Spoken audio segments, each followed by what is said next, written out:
Ce séminaire Guénon a pour but d'introduire l'œuvre de René Guénon à des gens qui seraient intéressés, étant donné le peu de conférences, le peu de séminaires, le peu d'éléments que les gens peuvent trouver même sur Internet. Il y a quelques colloques qui sont limités en intérêt, limités en ampleur aussi, des compétences des différents intervenants. Il y a eu il y a eu un colloque René Guénon fait par des musulmans donc, qui ont plutôt développé l'aspect soufisme de l'œuvre de René Guénon à Bordeaux sous l'égide donc, du recteur de la mosquée de Bordeaux qui s'appelle Tarek Oubrou. Mais ce genre de colloque reste très rare et les conférences on en retrouve extrêmement très peu. Alors donc je vais commencer en faisant une introduction générale de qui est Guénon aujourd'hui et pourquoi on le connaît pas, pourquoi on devrait le connaître. Alors donc René Guénon est un auteur étonnamment méconnu. On peut dire que c'est étonnant qu'il soit autant méconnu. C'est-à-dire que quand on le connaît, c'est peu, et puis globalement, il est très méconnu dans le champ littéraire, dans le champ philosophique, et même dans le champ religieux, ou dans le champ théologique, ou dans le champ universitaire, dans l'histoire des religions. Il n'est pas reconnu si on s'intéresse uniquement au milieu universitaire. René Guénon n'est pas reconnu comme un auteur. À la limite, il n'est pas autant reconnu que Mircea Eliade, par exemple, Mircea Eliade, ou que dans l'histoire des religions, ou que Jung en psychologie, ou que je sais pas, ou que Lacan, ou que Freud en psychologie, ou voilà, ou même Georges Dumézil, Georges Dumézil dans l'histoire des civilisations et des langues, par exemple, qui est aussi à une certaine tendance traditionnaliste, folkloriste. Il est aussi beaucoup moins connu que Claude Lévi-Strauss, qui est le grand anthropologue français des cultures archaïques ou cultures primitives. Ouais, vous devez connaître Claude Lévi-Strauss. Donc il est beaucoup moins connu et beaucoup moins étudié que tous ces universitaires-là. Je vous rappelle, si possible, de couper vos micros. Donc c'est pas un auteur académique. René Guénon n'est pas un auteur académique. Il n'est pas un auteur reconnu ni en milieu laïque, ni en milieu religieux. Par exemple, dans les universités confessionnelles catholiques, protestantes, musulmanes, enfin musulmanes je connais moins, mais même je pense les facultés musulmanes, par exemple à Al-Azhar en Égypte, je crois qu'on y étudie extrêmement peu l'œuvre de René Guénon. C'est à voir, mais je crois que même en milieu musulman, l'étude de René Guénon est extrêmement marginale. Ce qui est d'ailleurs relativement normal, puisque René Guénon n'est pas d'extraction musulmane, mais il a quand même une œuvre en arabe et dans l'islam intéressante. J'ai fait une petite recherche qui d'ailleurs est assez intéressante, dans le registre SUDOC, qui est le registre des thèses parues en France. Et j'ai trouvé quelques thèses. Donc dans le registre de l'ensemble des thèses faites dans la deuxième, enfin même au XXe siècle, je crois. Donc vous tapez René Guénon et puis vous trouvez 8 références. Alors sur les 8 références, en fait, il n'y en a que 3 qui sont des thèses consacrées à René Guénon. Donc il y a une thèse en 1987 d'une dame qui s'appelle Janine Fink et la thèse s'appelle La crise de l'Occident et la réponse de l'Orient à travers l'œuvre de René Guénon. Et effectivement, sa présentation est très intéressante puisque elle parle de la dégénérescence spirituelle de l'Occident moderne confrontée à la conscience vivace que les peuples traditionnels gardent du sacré. Et je crois que c'est la thèse qui a donné lieu à son livre, au livre donc de Janine Fink, que je retrouve, voilà, Janine Fink Bernard, l'apport spirituel de René Guénon. Voilà, donc elle a fait une thèse en 87. Autre thèse, recherche sur les affinités et les divergences dans la pensée d'André Breton et l'œuvre de René Guénon. Donc voilà, un certain Eddy Batache en 1977. Et puis, Le traditionnalisme absolu de René Guénon, mais je crois que c'est un ouvrage de 1998 d'un certain Francis Diet. Et il y a aussi, il me semblait, quelqu'un qui a travaillé sur le rapport entre Raymond Queneau et René Guénon. Donc voilà. Mais c'est très peu, hein, c'est finalement extrêmement peu dans toutes les recherches universitaires. Donc ça reste extrêmement limité. Alors, Guénon est relativement ignoré ou haï, rejeté par les intellectuels traditionnels, par les universitaires. Il est également rejeté par les intellectuels traditionnalistes que je qualifierais d'exotéristes, c'est-à-dire qui défendent une conception religieuse du monde et de la politique, de la société et de la philosophie, donc de la théologie, donc que j'appelle exotériste parce qu'ils se fondent sur une institution confessionnelle comme l'Église catholique ou l'Église protestante ou l'Église orthodoxe ou islam sunnite ou islam etc. Ou je sais pas hindouisme, sikhisme, enfin n'importe quelle religion. En général, la plupart des intellectuels qui se fondent uniquement sur une institution religieuse confessionnelle, sur une confession religieuse exotérique, eh bien, ils vont plutôt rejeter René Guénon, qui a une perspective traditionnelle, trans-traditionnelle, on va dire, méta-religieuse. On reviendra là-dessus. En ce qui concerne les gens qui lisent Guénon, donc on appelle les guénoniens, les gens qui lisent ou qui se sont intéressés à René Guénon, on remarque que, enfin moi j'ai remarqué que beaucoup oubliaient facilement Guénon par la suite quand ils se sont intéressés à d'autres auteurs ou à d'autres thèmes, que ce soit des catholiques ou des musulmans, soufis,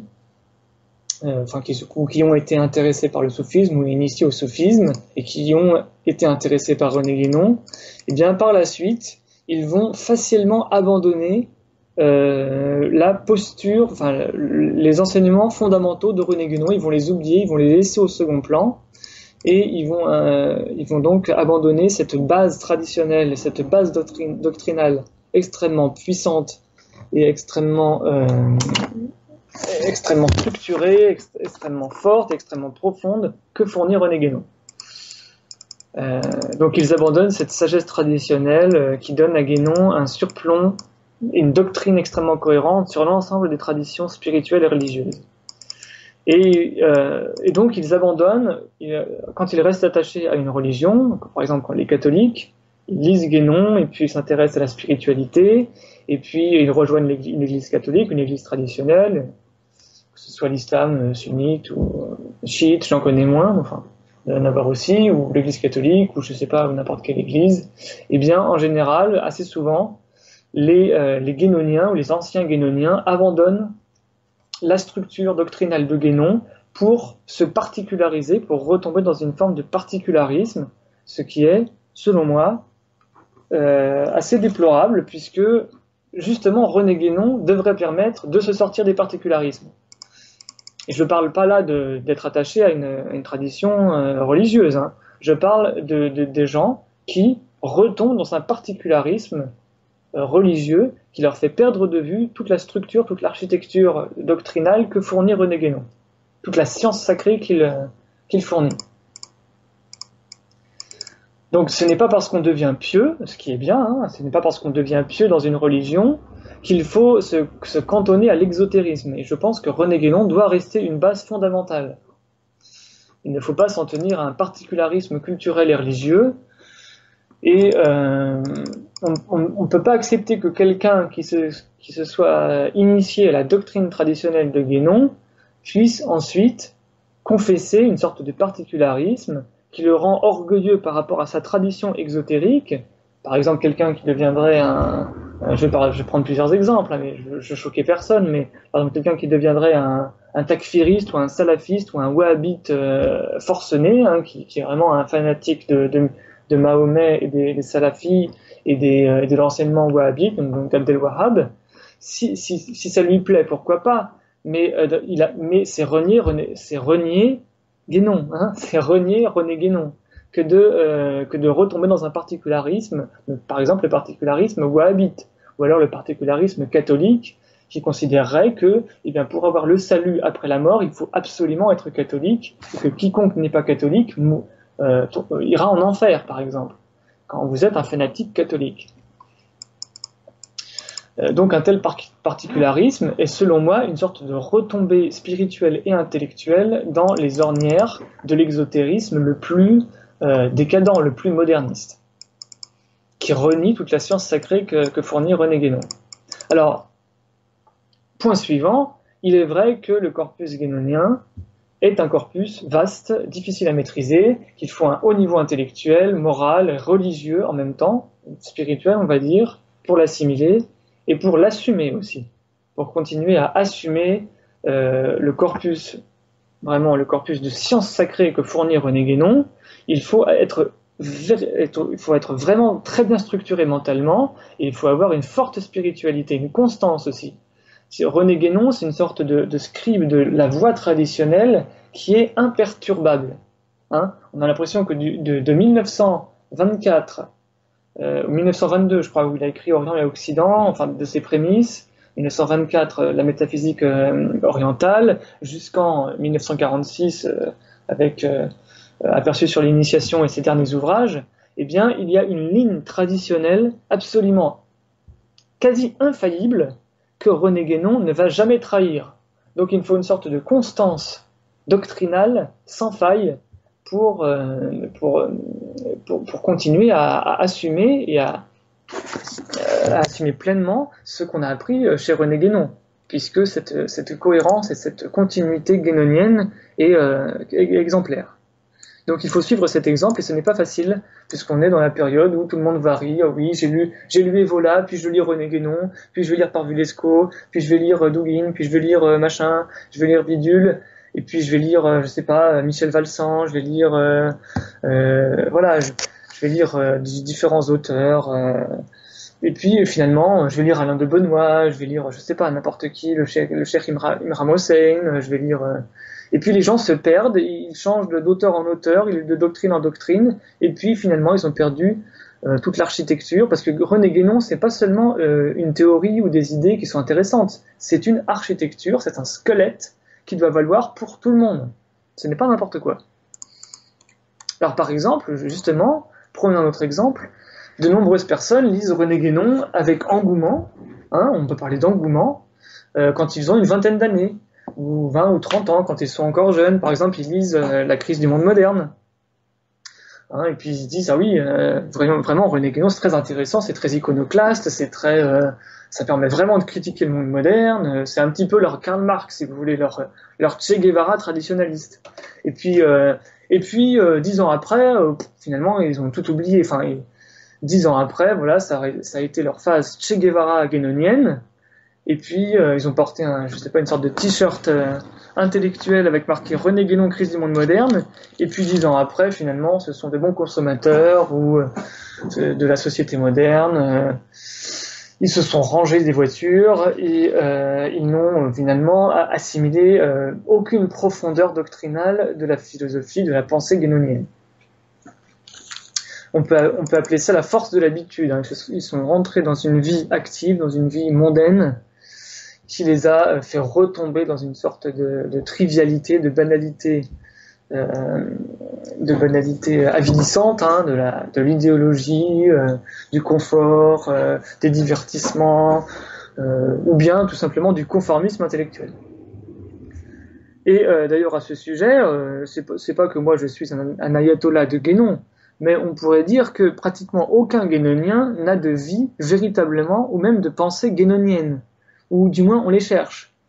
On a l'impression que, de la même manière que les Rose-Croix se sont cachés, selon René Guénon, en Orient dès le XIVe, XVe siècle, eh bien les guénoniens, les véritables guénoniens, qui pratiqueraient une vie guénonienne, eh bien se sont cachés bien eux aussi, puisqu'on en trouve extrêmement peu. Hein. Et les guénoniens qu'on a pu rencontrer, qu'on peut connaître, eh bien finalement ont une vie assez mondaine ou bien assez triviale, assez banale. Donc c'est assez décevant, parce que Guénon vaut plus que cela. Donc pour certains autres, par exemple certains intellectuels, certaines personnes qui sont cultivées, lisent René Guénon, et puis c'est un auteur qu'ils gardent dans leur bibliothèque, ils ont une belle bibliothèque chez eux, avec tout plein d'auteurs, des auteurs littéraires, des auteurs philosophiques, des auteurs religieux, de la théologie, que sais-je, des auteurs politiques, que sais-je encore, et puis ils ont leur place, René Guénon, ils ont lu, je sais pas, La crise du monde moderne, Le règne de la quantité, des ouvrages sur le symbolisme, voilà, c'est bien, ils ont eu une phase René Guénon, mais c'est une phase intellectuelle, et puis ils sont passés à autre chose, dans une sorte de zapping intellectuel, et puis là aussi, eux aussi retombent dans leur mode de vie et dans leur mode de pensée moderne. Et puis, alors là, je vous brosse un ensemble de tout ce qu'on trouve dans la nébuleuse guénonienne. Alors il y a d'autres guénoniens. Certains guénoniens sont un peu plus sérieux, on va dire. Donc des guénoniens plus sérieux, plus réfléchis, plus engagés peut-être.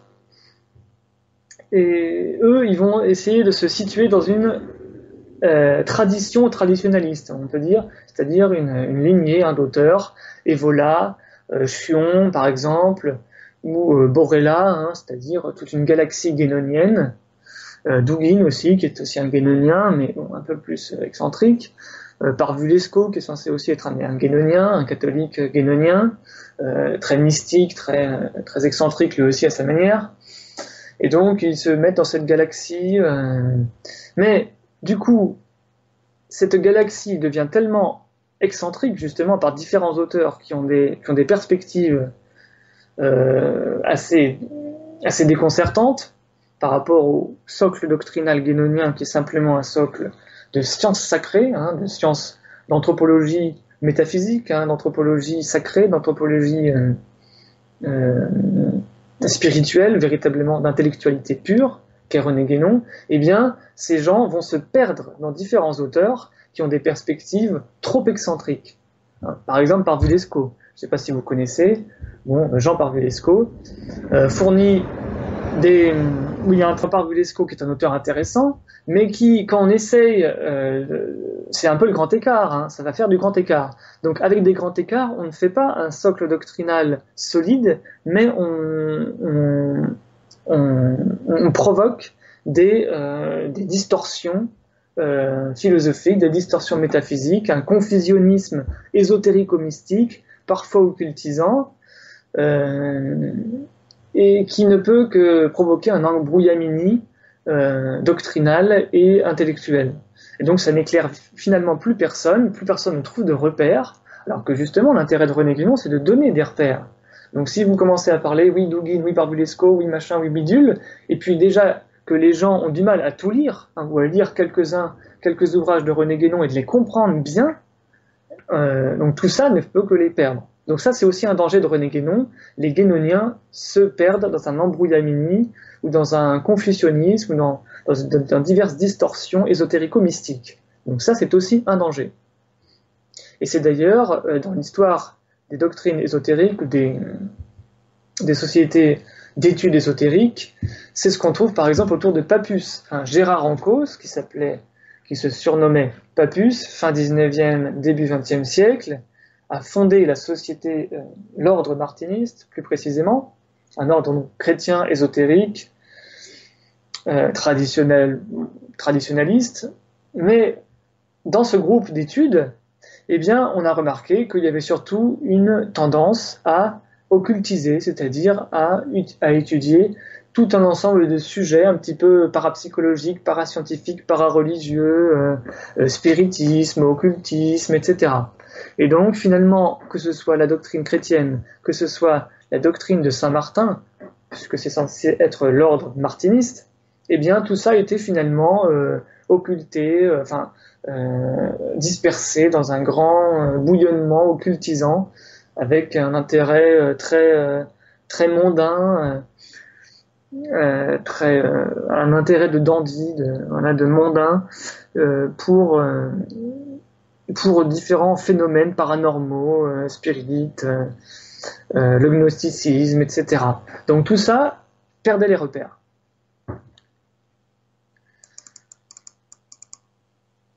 Alors, autre tendance, je suis un peu long, mais ça permet de vraiment brosser le tableau de toutes les tendances de lecteurs de Guénon.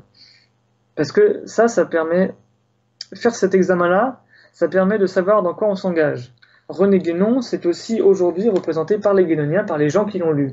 Et finalement, qu'est-ce que ça donne de lire René Guénon? Ben, ça donne tous ces gens-là, qui parfois ont eu un intérêt sincère, mais finalement qui ont tous n'ont pas réussi à se solidifier grâce à Guénon, à maintenir des repères forts, des repères spirituels, des repères religieux, des repères intellectuels, des repères de sciences sacrées finalement. Donc, autre groupe de guénoniens, c'est tous les auteurs. Alors là, je vais parler des études de l'école pratique des hautes études. C'est-à-dire toute l'école Antoine Fèvre, Jean-Pierre Laurent, David Bisson, aussi Roger Dachez, et puis toutes les vidéos que vous pouvez trouver par exemple dans Backlist TV, où justement tous ces spécialistes, alors là du coup ce sont des universitaires qui se sont spécialisés dans l'œuvre de René Guénon et dans toute cette nébuleuse ésotérique du XVIIIe au XXe siècle, donc ésotérisme et mystique. Il s'est formé autour d'Antoine Fèvre notamment toute une école académique relativement reconnue, quoique encore marginale, autour des thématiques ésotériques, mystiques et traditionalistes, comme René Guénon. Eh bien, ces auteurs-là, on peut aussi, malgré leur bonne connaissance de l'œuvre guénonienne, eh bien finalement, on a l'impression que eux aussi intègrent René Guénon à une école moderne.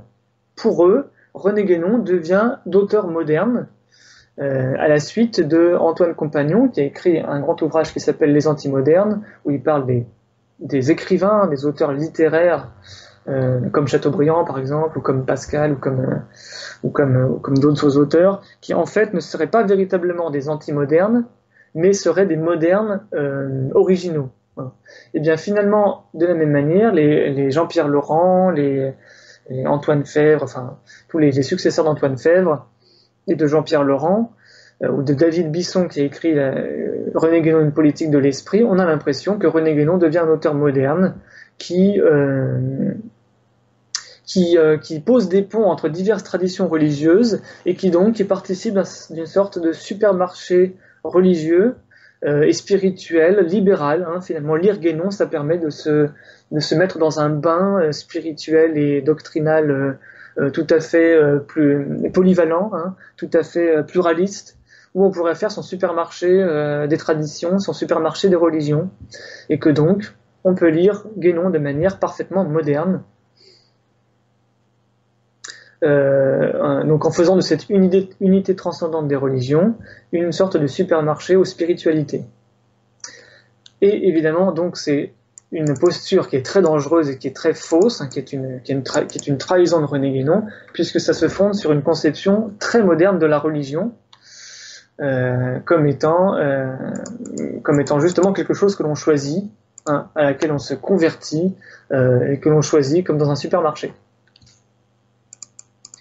Alors, pour finir sur cette petite introduction de la manière dont on connaît ou on méconnaît René Guénon aujourd'hui, je dirais pour ma part que le grand avantage de René Guénon tout de même, c'est d'avoir fait le ménage dans le bouillonnement spirituel, religieux, ésotérique et métaphysique des 19e et des 20e siècles.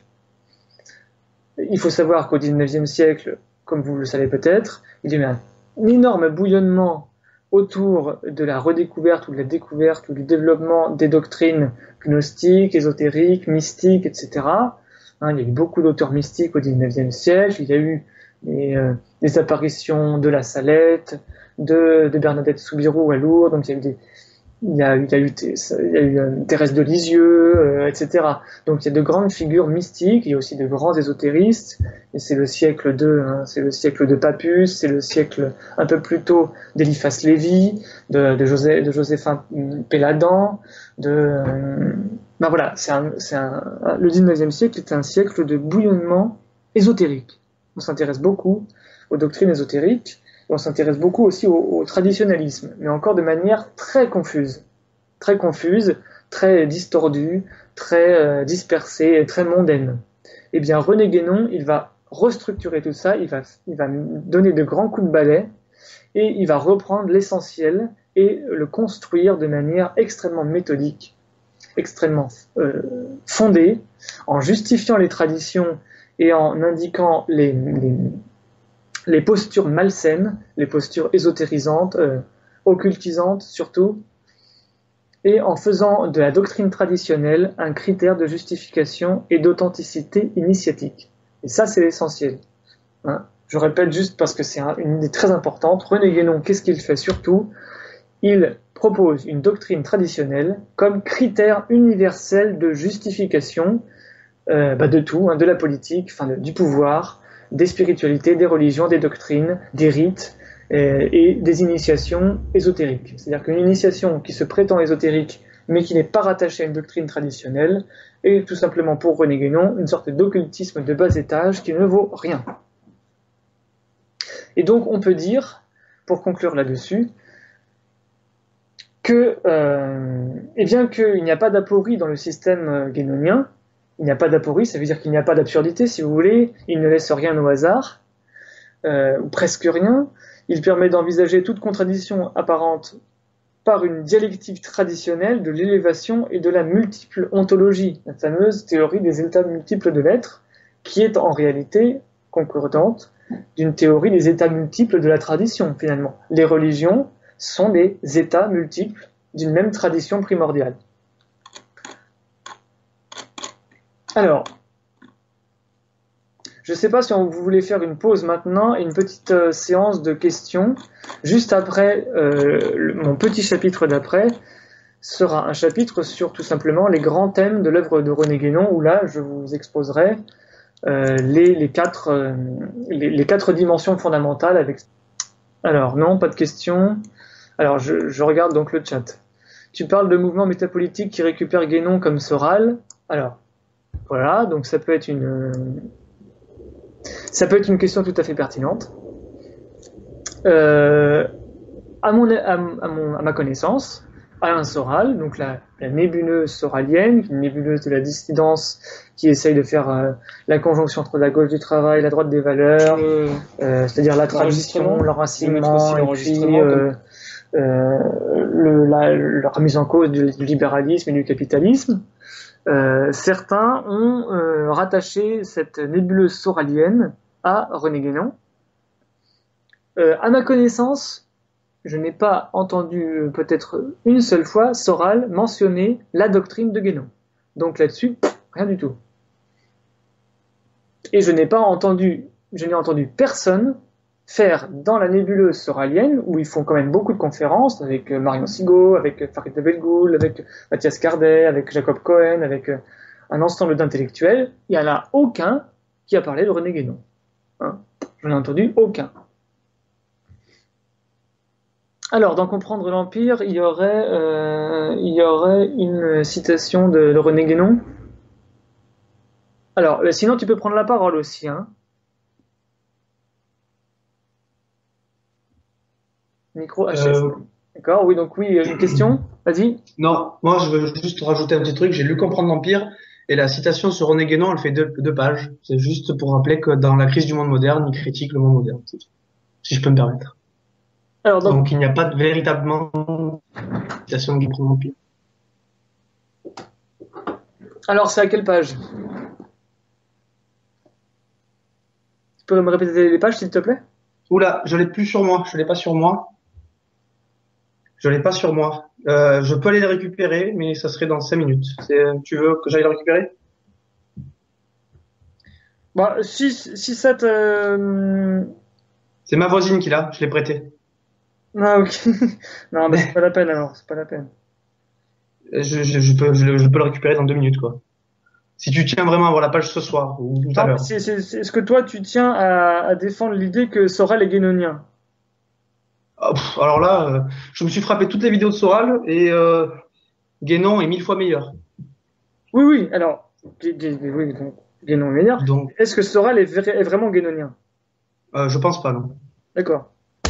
il est très politisé, il est très cultivé sur le plan philosophique, mais comme tu disais dans ton petit papier de critique des dissidents, effectivement, il n'y a aucune initiation à la métaphysique et aucune explication de ce qu'est la métaphysique dans ces vidéos ou même dans ces 3 livres que j'ai lus. Voilà.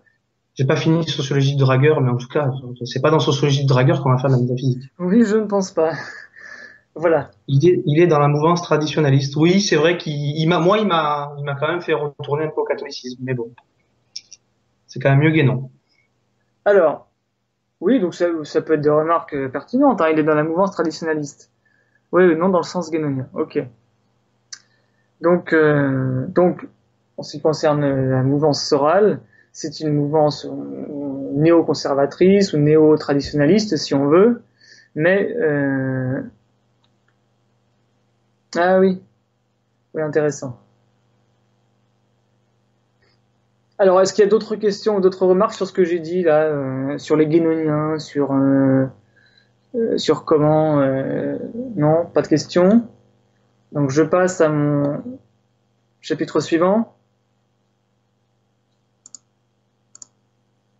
Alors, les grands thèmes de l'œuvre de René Guénon. Donc là, c'est un petit peu pour essayer de synthétiser tout ce que traite René Guénon. Alors, premier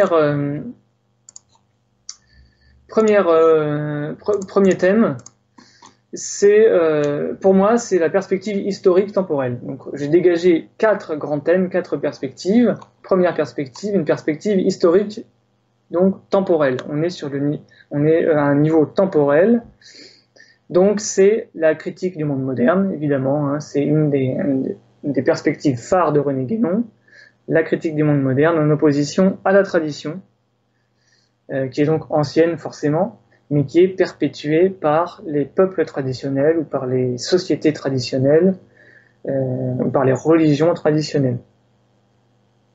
Et donc, cette critique du monde moderne, dans une perspective historique, hein, c'est-à-dire que dans l'histoire, il y aurait opposition entre une tendance traditionnelle et une tendance moderniste. Donc, ça implique la critique des formes spirituelles apparues dans l'ère moderne, par exemple.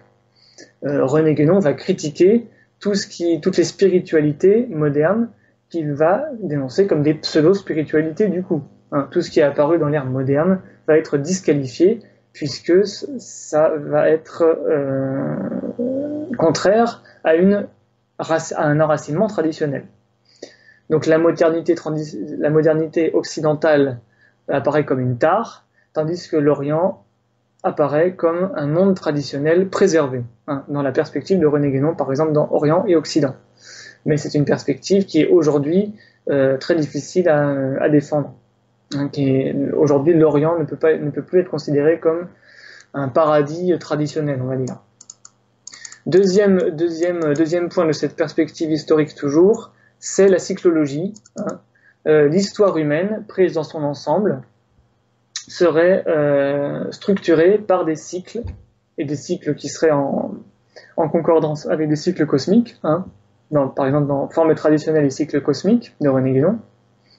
Donc il y aurait une structure cyclique de l'histoire humaine, avec âge d'or, hein, âge d'argent, âge de bronze, âge de fer. Et aujourd'hui, nous serions en le fameux Kali Yuga, l'âge de fer. Dans la Bible, l'âge de fer et d'argent mêlé, de fer et d'argile mêlé, le colosse au pied d'argile, hein, le fameux colosse au pied d'argile, et nous serions dans l'ère de la décadence. Donc voilà cette perspective historique. Hein. C'est vraiment un des points d'entrée dans les idées essentielles de René Guénon. Deuxième perspective, la perspective spirituelle métaphysique. Hein. Donc là, on n'est plus au niveau temporel, on est au niveau métaphysique, donc au niveau intemporel. Hein. Donc au niveau intemporel métaphysique, vous avez la métaphysique orientale, hein, donc, que vous retrouvez synthétisée dans son ouvrage La métaphysique orientale, qu'il a écrit en 1924 ou 25, je ne sais plus précisément, et qui est la rédaction de son discours d'une conférence qu'il a tenue, je ne sais plus si c'est à la Sorbonne ou dans je ne sais plus précisément, mais c'est devant un auditoire qui était très intéressé par toute cette école néothomiste notamment. Hein. Donc les néothomistes, c'est-à-dire tous les catholiques intéressés par la redécouverte de la philosophie de Thomas d'Aquin, qui s'intéressait par exemple autour de Jacques Maritain au traditionnalisme, à l'idée de tradition. Ils se sont intéressés à René Guénon et il a présenté devant eux une conférence qui s'appelle La métaphysique orientale, où il synthétise son idée et que vous pouvez lire en préambule à toute la métaphysique guénonienne. Et cette métaphysique orientale, elle va adopter l'architecture de ce que j'appelle l'ontologie védantine, c'est-à-dire l'Advaita Vedanta et le Samkhya notamment, adjoint au yoga. Donc il y a trois tendances, l'Advaita Vedanta, le Samkhya et le yoga. Ce sont les trois piliers, si vous voulez, de la métaphysique hindoue. Et ça va donner à René Guénon toute sa structure métaphysique, on va dire, et initiatique également. La deuxième grande idée de sa perspective métaphysique, c'est l'unité des doctrines traditionnelles. Donc là, c'est vraiment une idée extrêmement importante. Les doctrines traditionnelles qui appartiennent à une tradition justifiée, que ce soit une tradition mythique, une tradition religieuse, une tradition symbolique, une tradition initiatique, eh bien, sont toutes rattachées à une tradition primordiale qui est une sorte d'axiome du système guénonien intégral. Le système guénonien est fondé sur l'axiome d'une tradition primordiale. Alors, il refusera le terme de système que j'utilise. Je suis un petit peu un guénonien infidèle, où j'utilise des termes libres. Il faut toujours penser à ce que dirait René Guénon quand on parle de lui. Donc il faut quand même, parce que ça se trouve, il nous écoute. Je parle de système guénonien, mais on peut dire que de facto, son discours est un système doctrinal qui reconstitue une vision de la tradition. C'est un système discursif philosophique qui est une image de la tradition, qui est elle-même universelle et complète. Mais pour rendre cette image de la tradition, il faut en faire un système. Si on n'en fait pas un système, on n'arrive pas à la cohérence. Donc, de facto, c'est un système doctrinal. Troisième, dernière idée de cette perspective spirituelle, métaphysique, c'est l'initiation à la délivrance. Toute la métaphysique guénonienne est, donc là, c'est plus le socle. Le socle, c'est tradition primordiale, axiome fondamental, si vous voulez, axiome de fondement. Au niveau de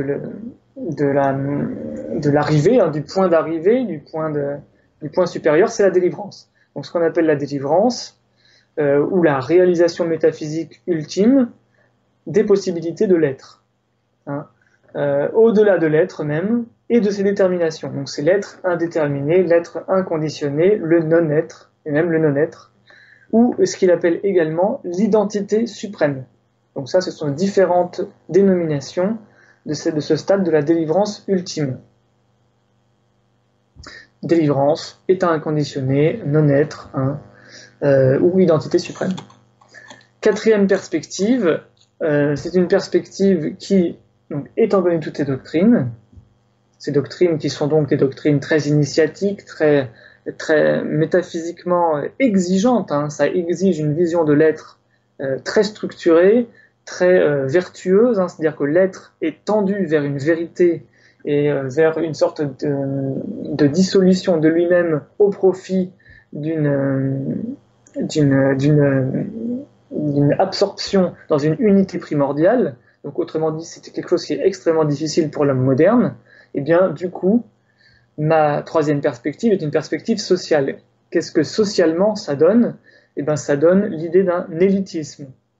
Guénonien est extrêmement élitiste du point de vue social, c'est-à-dire du point de vue de sa perception de l'homme et de la société humaine. Donc un élitisme ésotérique, la doctrine traditionnelle guénonienne, n'est accessible explicitement et consciemment qu'à une élite humaine qualifiée. Il faut être qualifié pour accéder à ces vérités qui sont de fait ésotériques.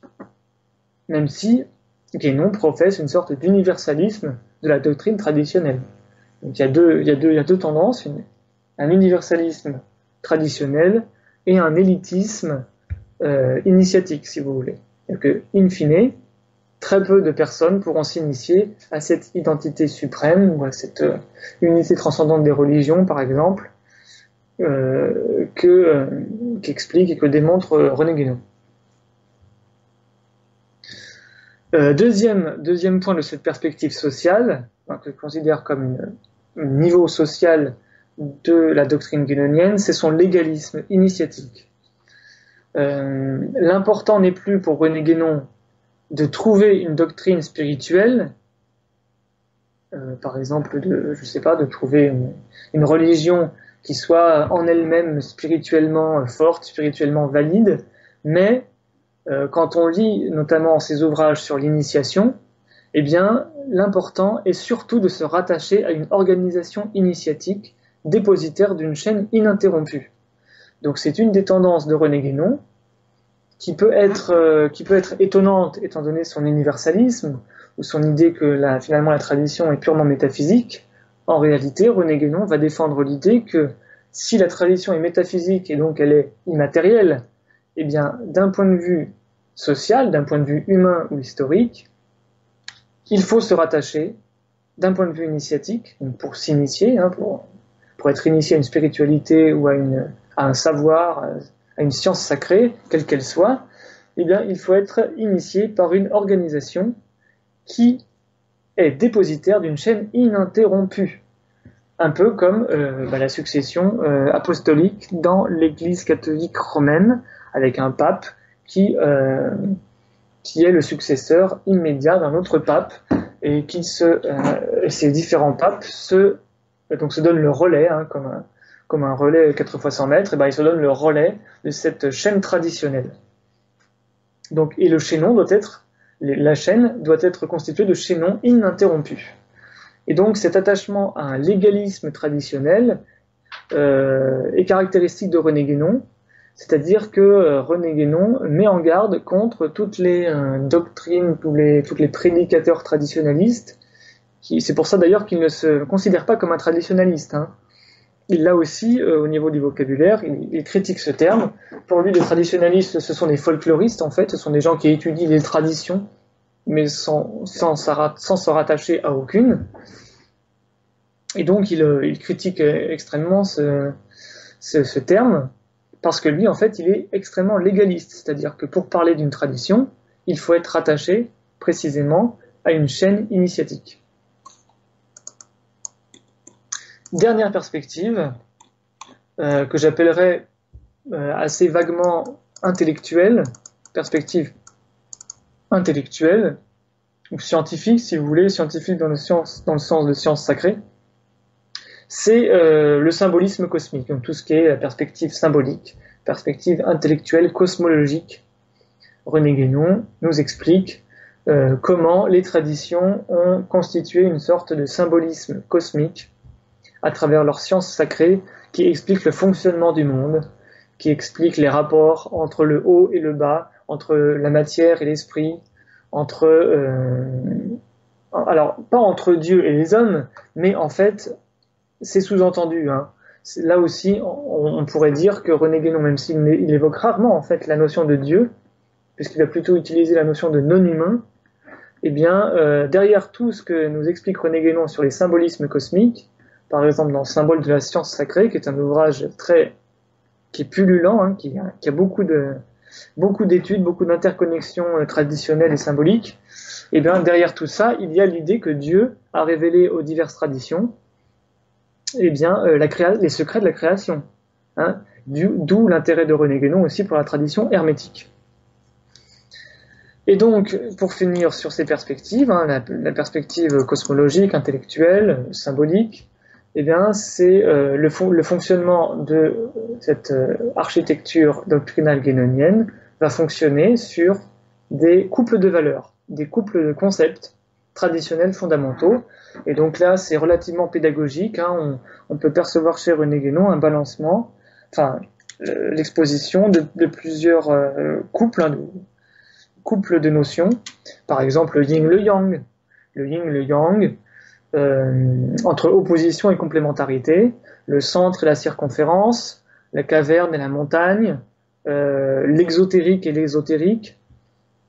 Voilà, donc tous ces couples de notions qui doivent former une sorte d'unité quand elles sont en équilibre. Hein. Donc il y a l'idée d'opposition, de complémentarité, et puis entre opposition et complémentarité, le centre et la circonférence, la caverne et la montagne, l'exotérique et l'ésotérique. Voilà, donc tous ces couples de notions qui doivent former une sorte d'unité quand elles sont en équilibre. Hein. Donc il y a l'idée d'opposition, de complémentarité, et puis entre les deux, d'équilibre. Et donc le symbole le plus connu pour ça, c'est yin-yang, évidemment. Donc voilà, il y a aussi la grande triade qui va exprimer tous les symboles qui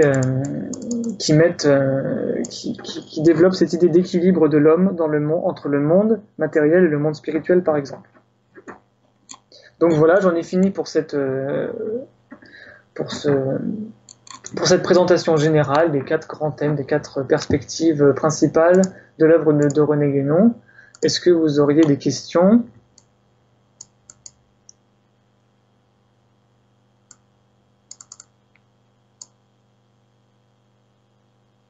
Alors oui, Jérôme, vas-y.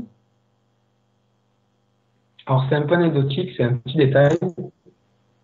À un moment donné, tu as dit peut-être qu'il nous écoute. Qu'est-ce que tu entends par là? Pardon, j'ai pas entendu. René Guénon. Oui. À un moment donné, tu as dit René Guénon, faut faire attention à ce qu'on dit. Peut-être qu'il nous écoute. Qu'est-ce que tu entends par là? Eh ben, j'entends par là que la conception traditionnelle étant que l'âme survit au corps, qu'il y a un au-delà, et ben cet au-delà a des rapports avec l'ici-bas. Donc peut-être que René Guénon nous écoute. C'est une possibilité. C'est une possibilité. Dans l'erreur, il explique que il reste quelque chose, effectivement. On en a déjà parlé, je crois. Il reste des choses sur Terre, mais il explique que l'esprit, il y a une partie qui passe dans les mondes supérieurs. Oui, bah oui, normalement, surtout René Guénon, j'imagine. Oui.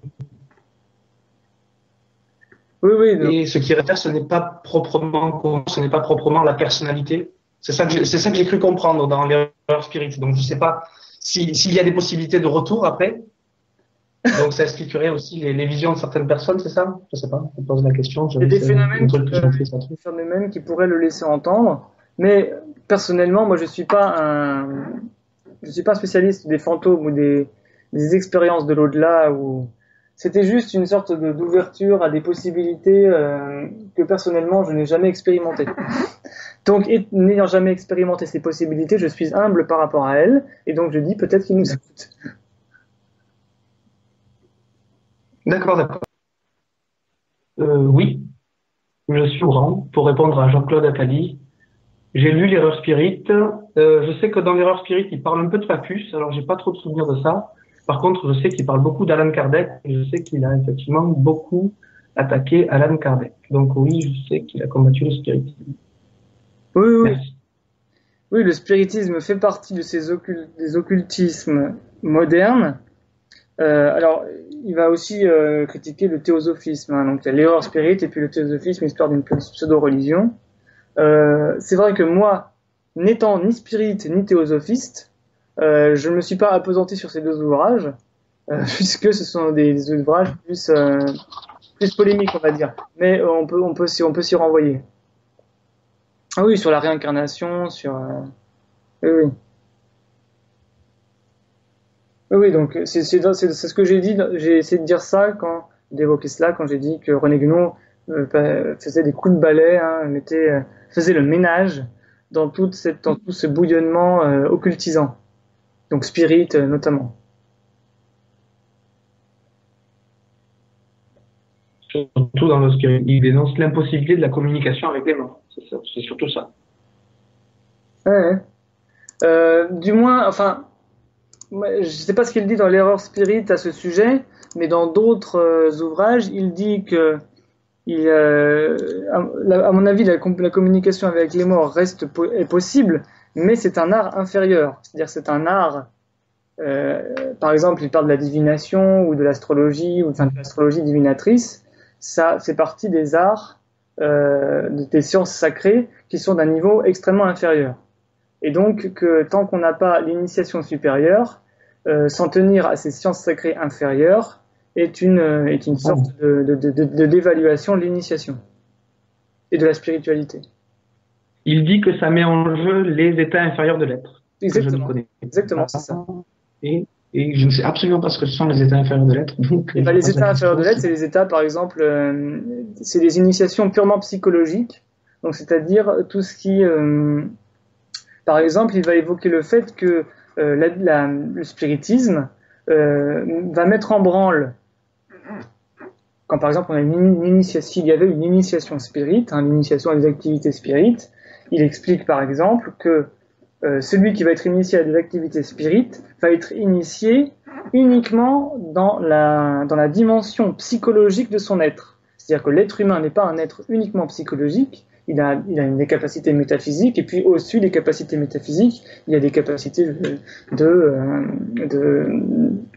dépassement de son individualité. Eh bien, le spiritisme est une sorte d'enfermement dans les pures facultés psychiques. Voilà. Et donc est une sorte de dévalorisation et d'enfermement dans les capacités inférieures de toute forme initiatique. D'accord, très bien, très bien. Et j'ai souvent tendance à penser qu'il y aurait un rapport entre les états inférieurs de l'être et ce qu'il y a avant la naissance. Alors, je fais peut-être une grosse confusion. Je ne sais pas s'il parle précisément de ce qu'il y a avant la naissance. Il y a plusieurs doctrines traditionnelles qui disent qu'avant la naissance, ou que soit l'enfant né, enfin l'enfant vraiment le nouveau-né ou l'enfant juste avant la naissance, détient une sorte de condensé de la tradition primordiale en lui. Et qu'en quelque sorte, au moment où il naît, eh bien, il l'oublie. Donc ça, je sais que c'est une doctrine traditionnelle qu'on retrouve par exemple chez les kabbalistes. Je sais pas s'il en parle, peut-être que je l'ai vu évoquer chez lui, mais je me rappelle plus. Mais en tout cas, René Guénon, il aime pas trop le côté infantile. René Guénon a quelque chose de très vieux sage plutôt. C'est plutôt la maturité, la vieillesse, l'âge vénérable. C'est plutôt la voie de la tradition millénaire que la valorisation de l'enfance. Mais peut-être que ça se trouve chez lui, hein. Je suis pas non plus spécialiste de l'ensemble. On se rappelle, hein, le XXe siècle, c'est le siècle aussi du New Age, où on s'intéresse aux doctrines hindoues, aux gourous, à la réincarnation, à l'astral, aux expériences de l'astral, à l'ère du Verseau, etc.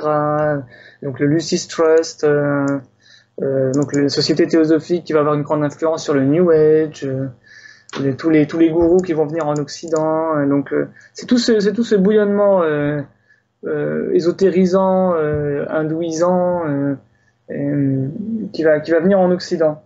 Et René Guénon est une bonne manière de se vacciner de tout ce bouillonnement parfois fumeux.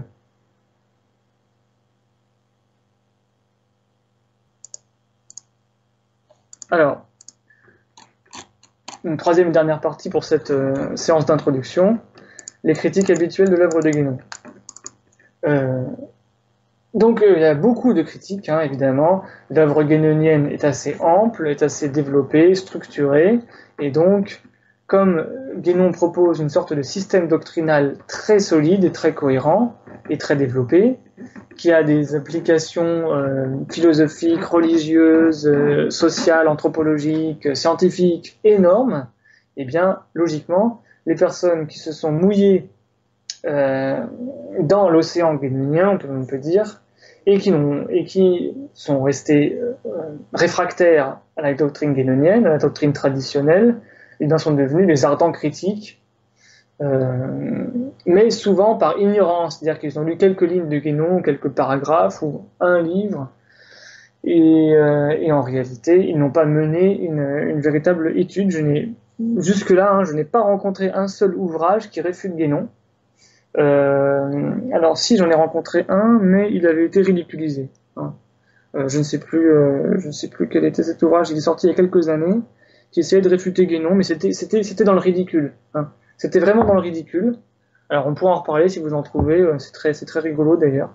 C'est très drôle, puisque en général les gens qui essayent de réfuter Guénon, ça donne quelque chose de tout à fait grotesque, de vraiment pas sérieux, quoi, de vraiment pas, même pas, pas solide, même d'un point de vue simplement philosophique. Donc beaucoup de critiques tout de même, souvent par ignorance, donc la plupart du temps parce qu'on ignore, parce qu'on ne comprend pas véritablement Guénon, parce qu'on n'a pas assez lu, parce qu'on n'a pas assez réfléchi, souvent aussi parce qu'on critique ses disciples, donc on critique les guénoniens plus que Guénon lui-même, et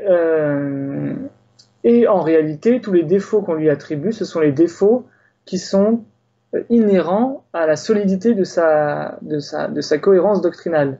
C'est-à-dire que sa cohérence doctrinale est tellement solide que, en contrepartie, la personne qui va formuler la moindre critique va se confronter à une sorte de cathédrale ou d'édifice immense qu'il va falloir déconstruire pierre à pierre, ce qui est trop gros à faire. Donc du coup, cette incapacité de déconstruire cette œuvre immense va provoquer chez le critique, chez la personne qui critique, qui veut enlever une de ces pierres, va provoquer une sorte de jalousie, de passion, de dédain, d'orgueil aussi, c'est-à-dire que les personnes ne vont pas vouloir faire le moindre effort pour comprendre Guénon et pour même être capable de le réfuter. Donc, première critique qu'on peut faire à René Guénon, tout de même, c'est son manque d'humilité. Hein. On pourrait, à le lire, trouver qu'il manque d'humilité. Il a un ton très didactique, qui parfois peut paraître hautain, qui peut paraître cassant. C'est son côté élitiste, hein. Donc son côté hautain, cassant envers le lecteur moderne qui serait parfois néophyte. Hein.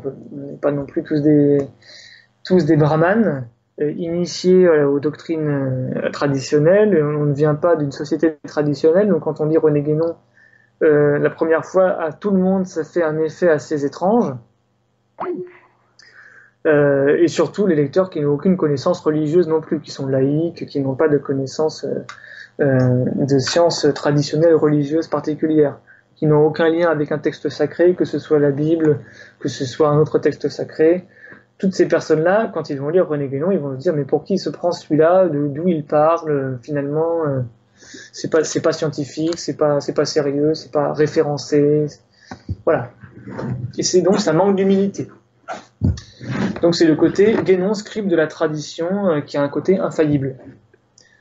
Autre critique qu'on lui a faite, qu'on peut lui faire éventuellement, c'est son manque de définition rigoureuse et de précision, notamment sur le plan historique, la datation et les références historiques d'événements qu'il évoque, ou philosophique. Parfois, il évoque des notions philosophiques qu'il analyse ou qu'il définit peu.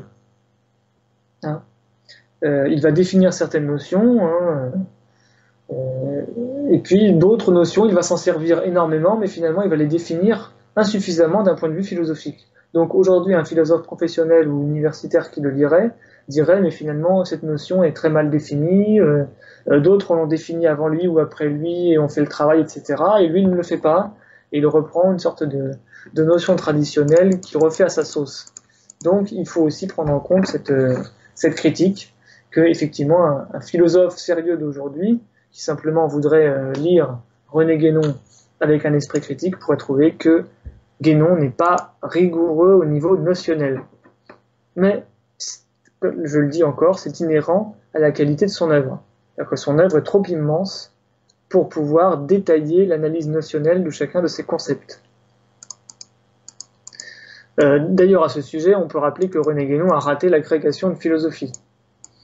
Alors que, par exemple, Jean Borella, qui est un écrivain guénonien, enfin post-guénonien catholique, était agrégé et docteur de philosophie et professeur de philosophie.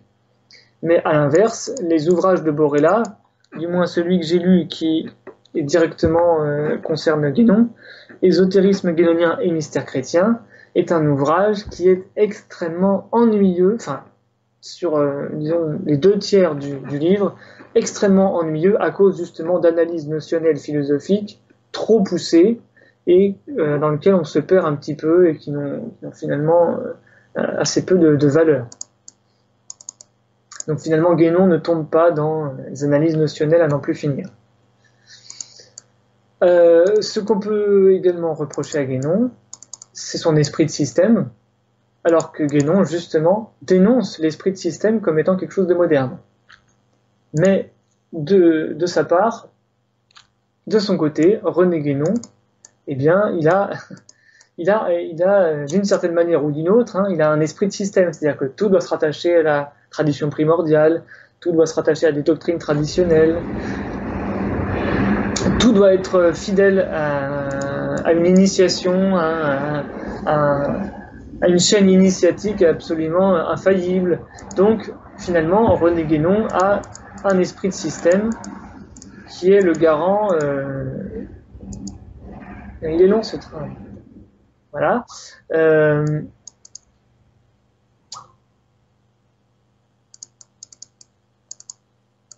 Donc je continue.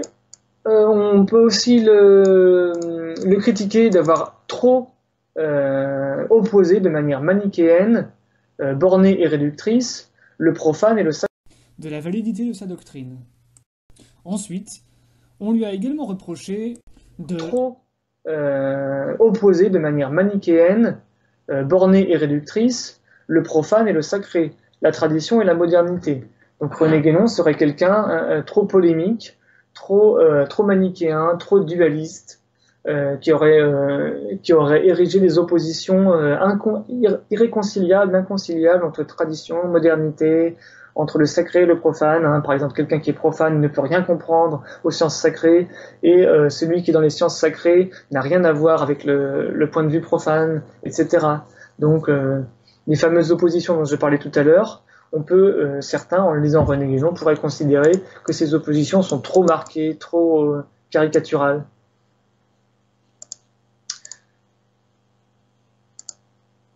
Voilà. Autre critique qui a pu être faite, et là c'est une critique que je dirais qui est beaucoup plus importante. On a l'impression que René Guénon ignore les doctrines mystiques chrétiennes, par exemple. Notamment, hein. Par exemple, Maître Eckhart, Louis-Claude de Saint-Martin, tout l'illuminisme européen du XVIIIe siècle, hein, Eckhart-Sausen, enfin je ne vais pas citer tous les Bader, Meyer, ou des philosophes comme Schelling aussi, des philosophes romantiques allemands qui étaient initiés à une métaphysique extrêmement mystique et qui est finalement assez proche de la métaphysique guénonienne. Donc René Guénon ignore tout cela. Le seul auteur qu'il va retenir du mysticisme chrétien européen, c'est Jacob Böhm. Mais finalement, il va le citer assez peu. Donc, René Guénon, par exemple, dans Aperçu sur l'initiation, hein, dans les premiers chapitres, il va distinguer très strictement l'ésotérique et le mystique. L'ésotérique donc, fournit une initiation volontaire, si vous voulez, on adhère à une société initiatique et on est initié dans cette société initiatique aux états supérieurs de l'être, hein, aux états supérieurs de l'être à travers une doctrine initiatique précise, une tradition précise. Mais il faut avoir les capacités, il faut avoir les qualités prérequises, il faut avoir une démarche initiatique, il faut des efforts initiatiques, une ascèse initiatique et puis des rites, hein, et puis un légalisme, c'est-à-dire un respect d'une tradition. Et bien tout ça, donc, toute cette démarche ésotérique initiatique, il va l'opposer au mysticisme, qui est une sorte d'illumination qui tombe sur quelqu'un de manière totalement inopinée, de manière totalement accidentelle, de manière totalement incontrôlable, hein, et de manière totalement détachée de toute société initiatique, évidemment. Donc, il y a des mystiques qui apparaîtraient dans l'histoire de la religion, comme, je ne sais pas, Sainte Thérèse d'Avila, ou certains mystiques soufis, peut-être, je ne sais pas, Rabia Adawiya. Je ne sais pas si René Guénon la connaît ou en parle quelque part. C'est une mystique soufie du IXe siècle. Eh bien, tous ces mystiques seraient des gens qui ne sont pas initiés, qui donc sont strictement distincts de la doctrine initiatique et donc n'aurait pas les qualités véritablement métaphysiques et spirituelles pour fournir la doctrine traditionnelle, hein, qui est le plus important finalement pour lui. Donc René Guénon professe une sorte de mépris souverain pour le mysticisme et d'ignorance aussi, d'ignorance volontaire, semble-t-il. Et on peut dire donc que René Guénon est une sorte de gnostique, c'est-à-dire qu'il se fonde exclusivement sur le caractère gnostique de la tradition, c'est-à-dire de la connaissance. Tout se fonde sur la connaissance de l'intellectualité pure. Hein, c'est la notion, une des notions fondamentales de René Guénon, l'intellectualité pure accède à la gnose, et cette gnose, ce savoir sacré, cette science sacrée, permet d'accéder aux états supérieurs de l'être, et cela à travers une initiation traditionnelle.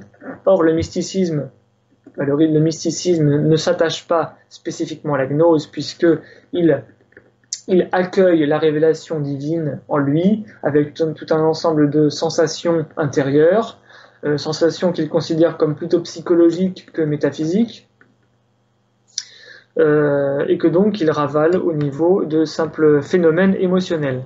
Donc il a une sorte de mépris pour le caractère phénoménique du mysticisme, de son côté individuel, c'est-à-dire ça tombe sur un individu, on ne sait pas pourquoi, ça n'a pas de justification traditionnelle, il y a des mystiques qui apparaissent comme ça. Donc René Guénon, on a l'impression que René Guénon trouve cela trop irrationnel, trop accidentel, trop échevelé, trop passionnel, trop émotionnel. Hein. Il n'aime pas beaucoup cela. Ce n'est pas la tendance de René Guénon. Mais, et là je vais faire un gros mais, si vous lisez la métaphysique orientale de René Guénon, qui est un condensé des divers chapitres qu'il développera dans des ouvrages ultérieurs, eh bien en fait on retrouve l'essentiel de la philosophie mystique. Par exemple, la notion d'inexprimable, donc d'indicible, donc qui est typiquement mystique, par exemple la théologie négative, hein, qui est mystique, la théologie mystique. On retrouve la notion de surnaturel, qui est une notion mystique. Hein. Le mystique accueille une révélation surnaturelle en lui. On retrouve la notion d'infini, qui est une notion mystique. On retrouve aussi la notion d'expérience personnelle de la connaissance métaphysique. Hein, et cette expérience personnelle est également typiquement mystique. Donc en réalité, selon moi, René Guénon est un philosophe mystique. Mais simplement, il va adopter un langage et un discours qu'on peut qualifier de gnostique, d'ésotérique, d'initiatique. Donc voilà pour le côté ésotérisme contre mysticisme. Point suivant, on a critiqué et on peut critiquer René Guénon pour sa conversion à l'islam. Donc, conversion entre guillemets, René Guénon, c'est dans les années 30, alors je ne sais plus quand exactement, mais il est parti en Égypte, hein. Il est né en tant que catholique, il s'est visiblement peu intéressé pour la doctrine catholique. On a appris par la suite qu'il avait été initié en 1911 par un peintre suédois soufi, qui s'appelait Ivan Ageli. Je ne sais plus son nom arabe, hein, puisqu'il a adopté un nom musulman arabe. Donc Ivan Ageli aurait initié René Guénon au soufisme et donc à l'islam aux alentours de 1910-1911. René Guénon aurait tenu secret cette initiation à l'islam soufi pendant à peu près 20 ans, et puis il serait parti en Égypte dans les années 30. Donc cette conversion à l'islam, plutôt secrète, eh bien prête à critique tous les catholiques traditionnalistes, par exemple. Les catholiques de la fraternité Saint-Pie X, à laquelle appartient par exemple le fils de Kosmara Swami, qui est un auteur que, si vous connaissez un peu Guénon, Guénon cite souvent Ananda Kosmara Swami. Le fils de Kosmara Swami sera un théologien de la fraternité Saint-Pie X, qui est elle-même une fraternité relativement exotérique, par exemple les personnes qui fréquentent cette fraternité ne supportent pas René Guénon, puisqu'il s'est converti à l'islam. Donc évidemment, quelqu'un qui se convertit à l'islam, c'est quelqu'un qui rejette le catholicisme. Et donc, à la suite de cette conversion à l'islam, de ce départ en Égypte, on peut accuser René Guénon d'avoir abandonné la patrie, d'avoir abandonné l'Occident, d'avoir abandonné la France, d'avoir abandonné le catholicisme, et de développer une sorte d'idéalisme absolument utopique sur l'Orient, hein, qui est une sorte de fuite de sa patrie, de ses racines traditionnelles, et donc ça peut donc prêter à critique. Donc il faut aussi savoir connaître ces critiques. Donc on peut aussi critiquer, comme je l'ai évoqué, son légalisme ou son juridisme traditionnaliste, c'est-à-dire que finalement, si vous lisez certains chapitres par exemple, d'aperçus sur l'initiation, on a l'impression que René Guénon attache plus d'importance au respect d'une chaîne initiatique plutôt qu'à l'intérêt que développerait un lecteur moderne pour la doctrine traditionnelle métaphysique, purement spirituelle, sans forcément aller chercher un monastère ou je ne sais quoi, ou un maître initiatique qu'il aurait d'ailleurs beaucoup de mal à trouver et qui appartiendrait à une chaîne initiatique ininterrompue. Voilà, donc René Guénon développe un légalisme ou un juridisme traditionnaliste totalement utopique, inapplicable, qui pourrait apparaître comme excessif. Autre question polémique, l'affaire des supérieurs inconnus. Donc là, c'est une affaire énorme sur laquelle on a d'ailleurs écrit. Alors, récemment, j'ai repéré un ouvrage de quelqu'un dont j'ai oublié le nom, qui s'appelle René Guénon et les supérieurs inconnus. J'essaie de me souvenir de son nom, ça ne me revient pas pour l'instant. Mais en tout cas, cette affaire des supérieurs inconnus, donc, notamment dans Le Roi du Monde, son livre qui s'appelle Le Roi du Monde, René Guénon laisse entendre que il y aurait des souverains détenteurs de la tradition primordiale qui dirigeraient le monde à travers des centres traditionnels et depuis un centre planétaire qui s'appellerait l'Agartha, à travers différents supérieurs inconnus. Et donc, cette application à des réalités, on ne sait pas si c'est souterraine ou un petit peu complotiste, de l'histoire du monde ou de l'histoire secrète du monde, serait plus invérifiable, serait un petit peu fantasmagorique, sujet à caution, vraiment relativement bizarre, excentrique, pas très sérieux. Donc cette affaire des supérieurs inconnus du Roi du Monde peut porter également à critique, porter le flanc à des critiques, si on veut chercher des vérifications rationnelles à certaines doctrines. Alors oui, j'essaie de finir sur certaines idées.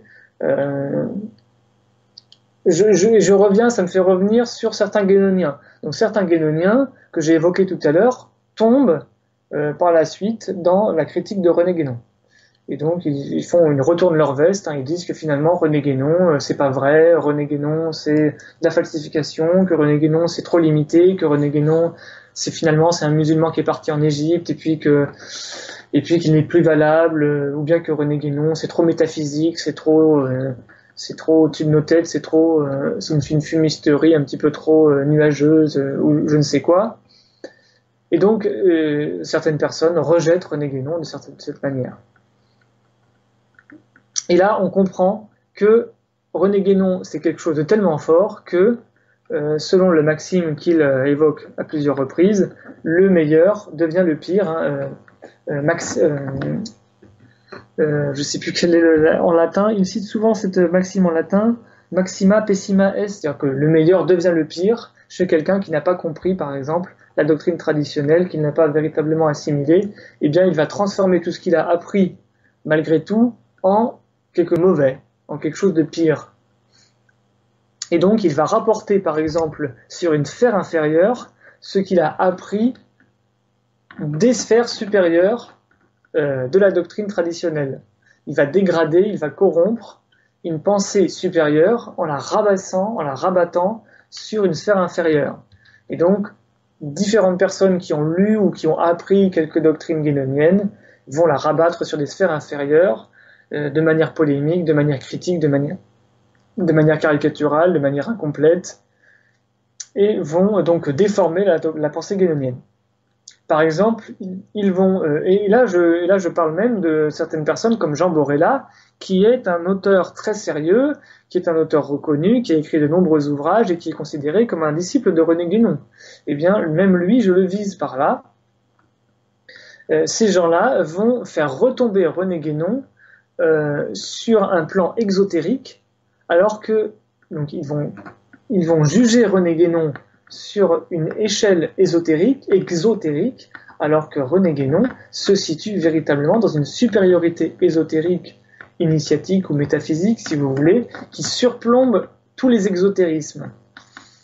Et donc, rabaisser René Guénon à une perspective exotérique, c'est véritablement le trahir, c'est le corrompre, c'est le mal le comprendre, et donc c'est tordre sa pensée.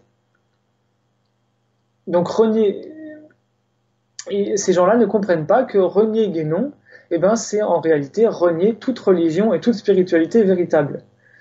Les exotéristes acharnés, tous ces gens qui croient qu'il faut absolument appartenir à une religion exotérique, que ce soit l'islam, que ce soit catholicisme ou une autre religion, eh bien ils considèrent, ils oublient que le traditionnalisme véritable est un traditionnalisme spirituel, qui doit donc passer par une doctrine traditionnelle et même métatraditionnelle telle que démontrée, illustrée et expliquée par René Guénon, et que abandonner René Guénon, c'est s'attacher à un traditionnalisme que je qualifierais de matérialiste. C'est-à-dire que ces exotéristes acharnés, catholiques ou musulmans par exemple, eh bien ils vont s'attacher aux effets sociaux, aux effets politiques, aux effets matériels, aux effets psychologiques, aux effets, je ne sais pas, voilà, donc tout ce qui est de l'ordre matériel.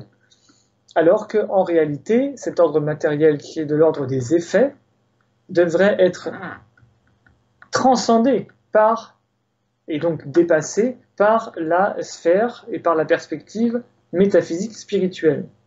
Donc ce sont des gens, selon moi, qui retombent dans les états inférieurs de l'être, dans les états inférieurs de la pensée et donc de la spiritualité aussi. Ils ne sont pas prêts ou ne sont pas capables d'envisager l'universalité cosmique des principes traditionnels.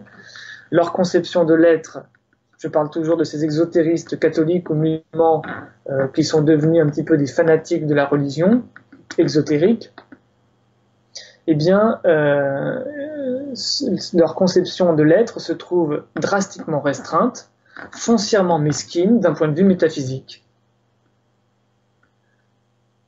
Quand on a bien compris René Guénon, non, excusez-moi, c'est justement quand on a mal compris René Guénon que René Guénon apparaît comme incohérent. Quand on a mal compris René Guénon, que René Guénon apparaît comme incohérent et critiquable. C'est quelqu'un qui lit un bouquin ou deux de René Guénon, alors qu'il a de grosses lacunes en doctrine biblique par exemple, ou en doctrine, je sais pas, musulmane, ou en doctrine bouddhiste, ou en doctrine hindoue, quelqu'un qui a très peu de base, et qui lit 2 ou 3 bouquins de René Guénon, et qui va se mettre à le critiquer complètement, eh bien, s'il trouve des incohérences dans René Guénon, s'il ne le trouve pas rationnel, s'il ne le trouve pas cohérent, s'il le trouve très critiquable, c'est précisément parce qu'il ne le comprend pas. Et ça, c'est vraiment très clair quand on compare la solidité de la doctrine guénonienne à des gens qui se mettent à la critiquer. Et donc on peut dire que René Guénon est un auteur pour des gens qui ont déjà été initiés à une conception saine de la tradition spirituelle, ou des gens disposant déjà d'une largeur intellectuelle et spirituelle hors du commun, autrement dit une élite, comme j'ai dit tout à l'heure. Donc, il est évident, à travers toutes ces critiques, que René Guénon, on peut dire qu'il se situe hors des sentiers battus de la théologie, comme de la philosophie profane, qui sont les deux grandes sciences modernes auxquelles on peut rattacher René Guénon. La théologie, qui est la science sacrée des textes et des doctrines religieuses musulmanes, catholiques par exemple, chrétiennes, ou de la philosophie profane pour ce qui est du domaine métaphysique, ou bien de l'anthropologie pour ce qui est du symbolisme ou des religions. l'histoire des religions. Ceux qui ne sont pas prêts à sortir de ces catégories, de la catégorie de la théologie exotérique, de la catégorie de la philosophie profane, ou de la catégorie de l'anthropologie matérialiste et moderniste, eh bien, tous ces gens ne comprendront rien à René Guénon. Hein, ils ne peuvent pas le comprendre, c'est impossible.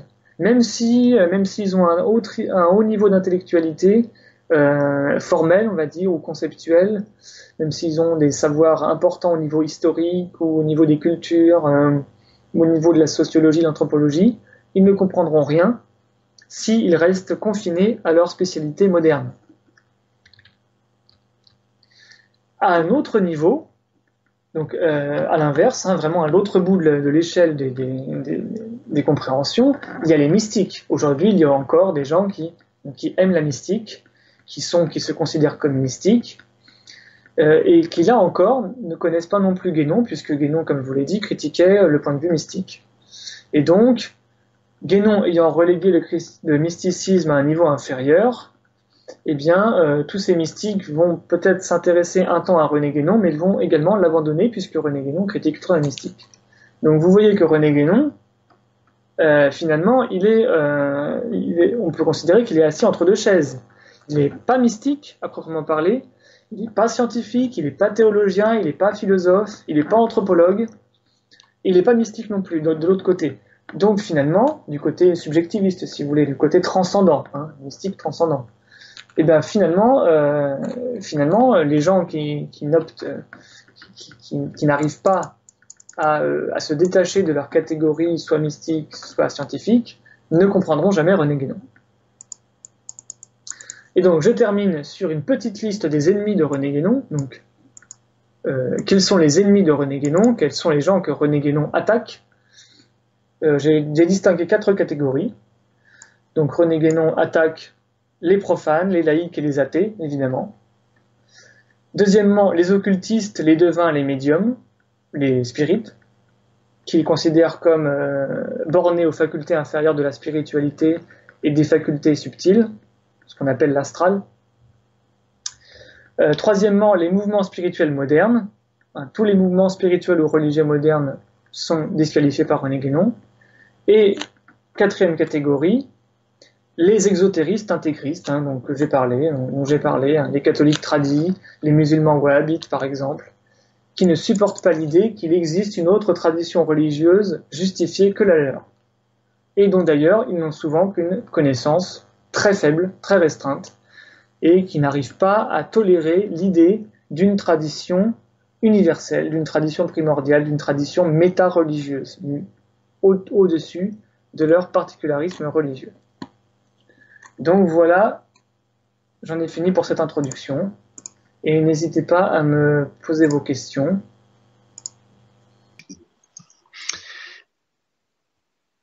Oui. Peut-être que la question dépasse un petit peu le séminaire consacré à René Guénon, mais est-ce que les athées sont réellement, je dirais, damnés ou irrécupérables?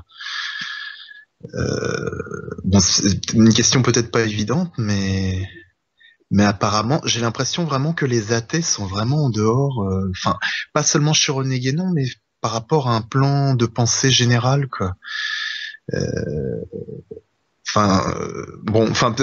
J'espère que ma question est claire. Enfin, si tu peux me demander de préciser peut-être. Non, mais alors, comme je l'ai dit, René Guénon ne parle pas de Dieu en tant que tel. Très souvent, c'est d'ailleurs assez bizarre, il va parler de sources non humaines. Donc il va se situer d'une certaine manière dans une posture traditionnelle. Il va prendre en compte les doctrines traditionnelles comme étant des médiatrices entre le non-humain et l'humain. Mais le non-humain, il ne fait pas de théologie, hein, mais il va quand même utiliser la théologie scolastique par exemple, mais uniquement d'un point de vue assez rarement, hein, uniquement dans des considérations cosmologiques ou symbolistes ou d'autres considérations métaphysiques. Moi, je dirais quand même, pour être franc, hein, que René Guénon, si on est athée vraiment et si on va au bout de ses idées, à mon avis, on ne peut pas on ne peut pas comprendre, on ne peut pas aimer, on ne peut pas trouver intéressant les thèses de René Guénon. Alors, pourquoi? À mon avis, parce que toutes les religions, toutes les doctrines traditionnelles sont fondées sur un élément non humain, qui est donc un élément, d'un point de vue théologique, divin, et que donc forcément Dieu existe, puisque Dieu est finalement l'unité primordiale. Hein.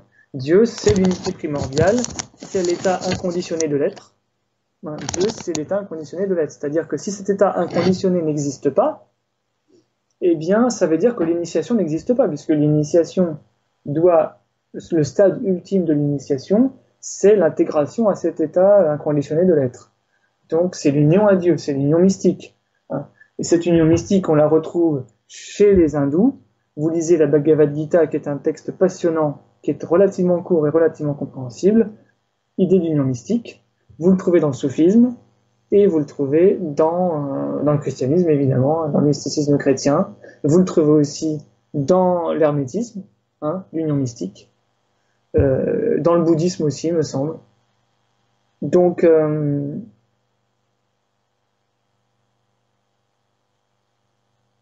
oui, voilà, Arjuna.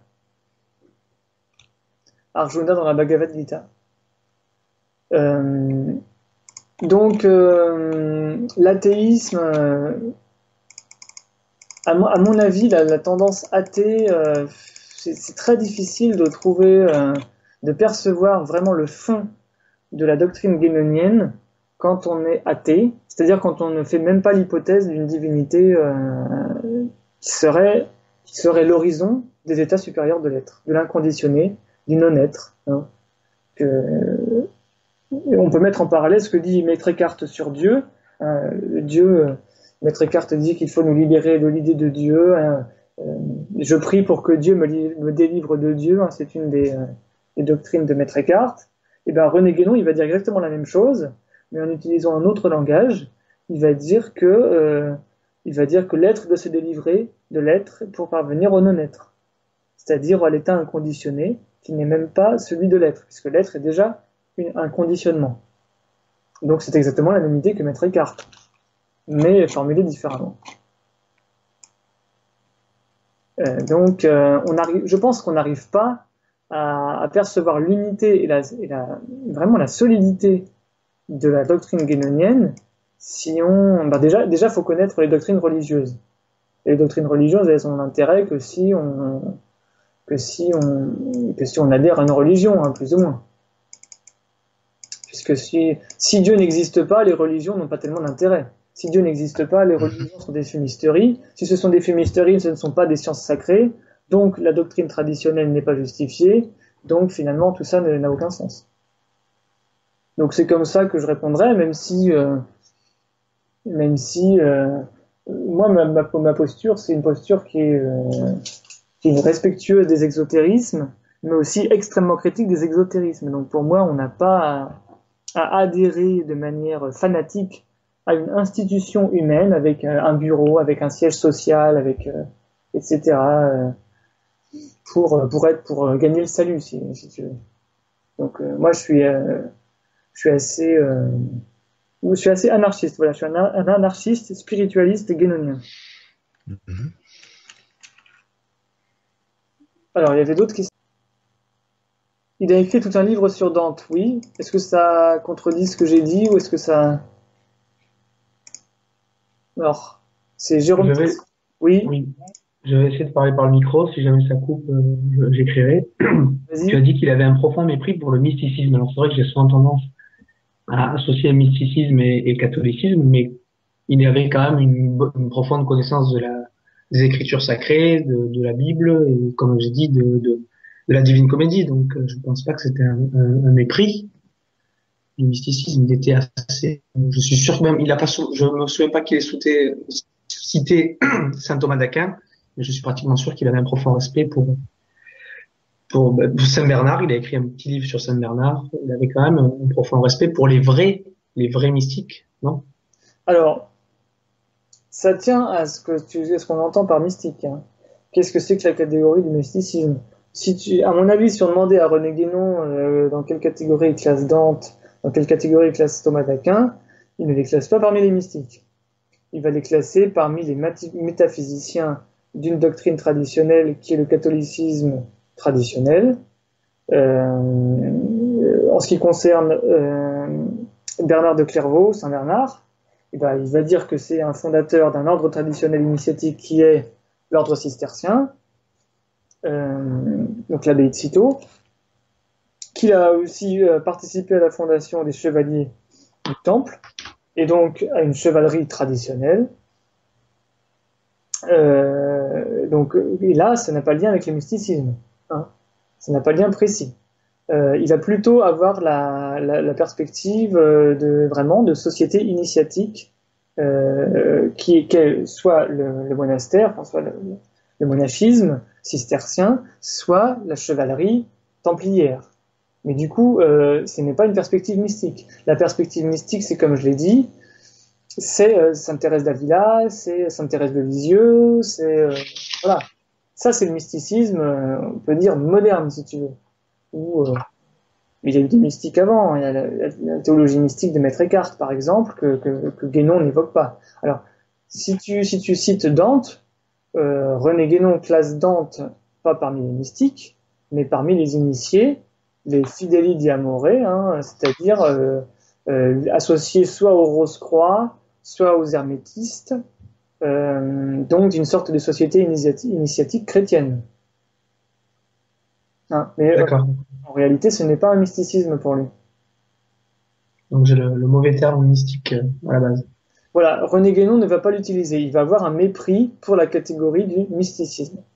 Il avait un mépris pour, par exemple, quelqu'un comme Saint Jean de la Croix ou comme Thérèse d'Avila? Bah justement, je crois qu'il ne les cite jamais. Il ne les cite même. Il ne les cite jamais. Voilà, tout cela, même Maître Eckhart, ou même voilà, Saint Jean de la Croix, Sainte Thérèse d'Avila, ou d'autres, hein, même d'autres, ou Louis-Claude de Saint-Martin, qui était pourtant un traditionnaliste mystique. Il va dans tous les auteurs mystiques, il ne va en retenir qu'un, ou il va en connaître qu'un, c'est Jacob Böhm. Jacob Böhm. Je vais t'écrire son nom. Merci. Jacob Böhm, et donc Jacob Böhm, bah, c'est un comment le définir?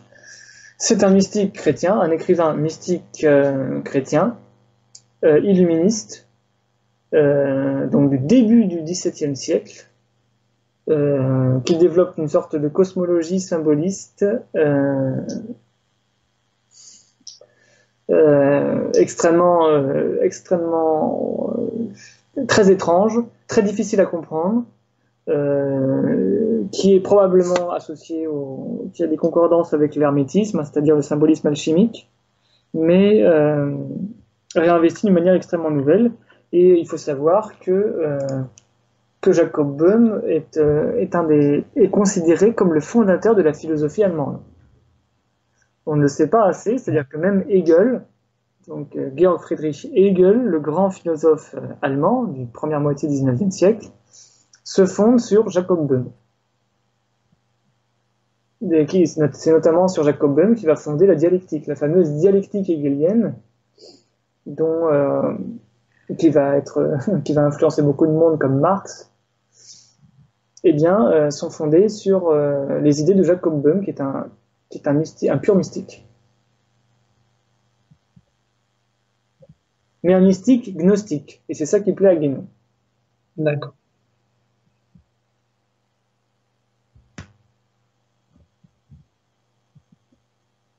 Approfondissement, ça serait par rapport aux Védas et aux Upanishads. Est-ce que ce sont des livres incontournables où le savoir ou la tradition est décrite de manière unique? C'est-à-dire que ce sont les seuls livres que l'on doit, entre guillemets, vraiment... Surtout les Upanishads, j'ai l'impression, parce que Guénon les cite très souvent. Les Brahma Sutras aussi. Est-ce qu'on pouvait le savoir métaphysique pur autre part que dans ses ouvrages, par exemple? Même si je compte les lire, bien sûr. Pour moi, René Guénon, si tu veux, ses premiers ouvrages, ça va être Introduction générale aux doctrines hindoues. Et en fait, l'étude des doctrines hindoues, dans les Upanishads, dans la Bhagavad Gita, dans tout le corpus, hein. Je ne sais pas s'il cite les Aranyakas, mais ça doit faire partie de son Parama Sutra, évidemment, tout ça. C'est son corpus de base au niveau initiatique, c'est-à-dire qu'est-ce que c'est que l'être. La conception hindoue de l'être est une conception complexe. C'est-à-dire que l'être, c'est pas simplement un corps et un esprit, comme par exemple chez Descartes. C'est d'une complexité, c'est une cosmologie de l'être humain qui est absolument démultipliée, si tu veux. Donc ça, il ne l'a trouvé que il ne l'a trouvé formalisé et structuré que dans la doctrine hindoue. Et il va considérer que cette doctrine hindoue est en quelque sorte une tradition primordiale de ce qu'on pourrait appeler l'anthropologie, c'est-à-dire une conception de l'être humain. Hein. Mais c'est aussi de l'être total. On va dire, pour René Guénon, il n'y a que la doctrine hindoue qui fournit ça. Et l'islam par exemple, ou le judaïsme et le christianisme ne vont être que des applications religieuses de la doctrine hindoue. Donc du coup, c'est la source. Il va considérer que c'est la source. J'ai réussi à trouver les Brahma Sutras en anglais. Et je sais qu'il y a des... vu comme tu disais tout à l'heure, tu critiques la Guénon et qu'il ne... Mais à mon avis, ce que tu peux déjà lire si tu l'as pas lu, c'est la Bhagavad Gita, qui est un très bon départ pour...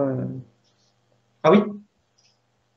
Voilà, la Bhagavad Gita, qui signifie le chant du bienheureux, c'est le poème dialogué.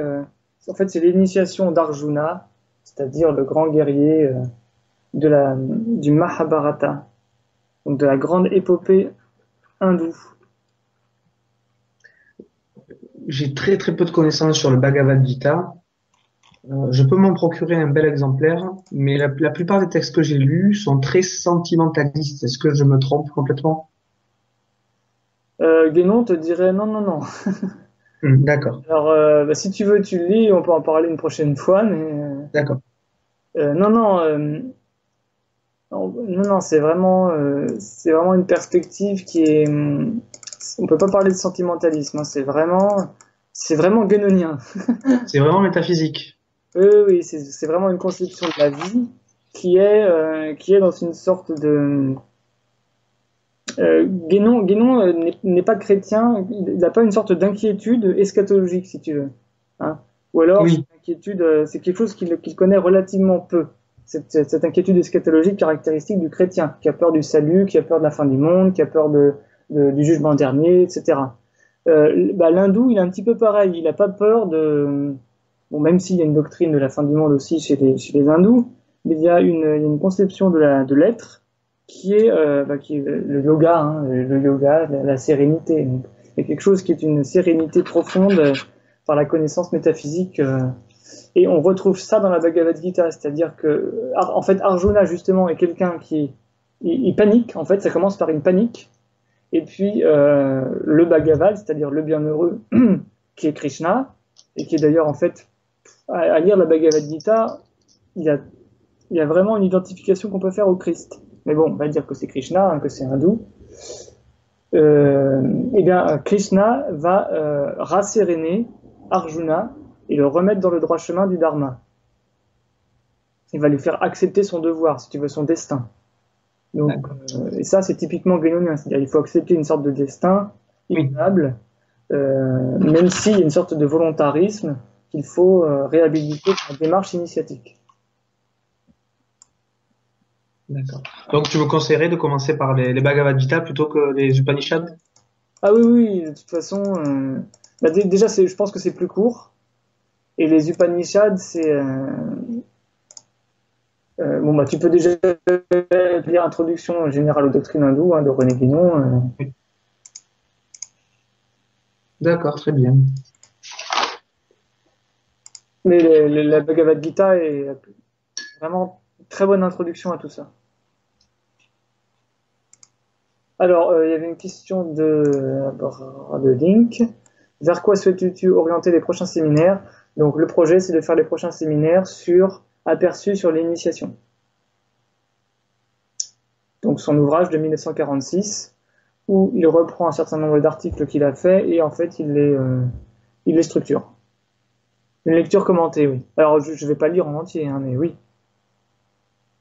Une analyse de Aperçu sur l'initiation.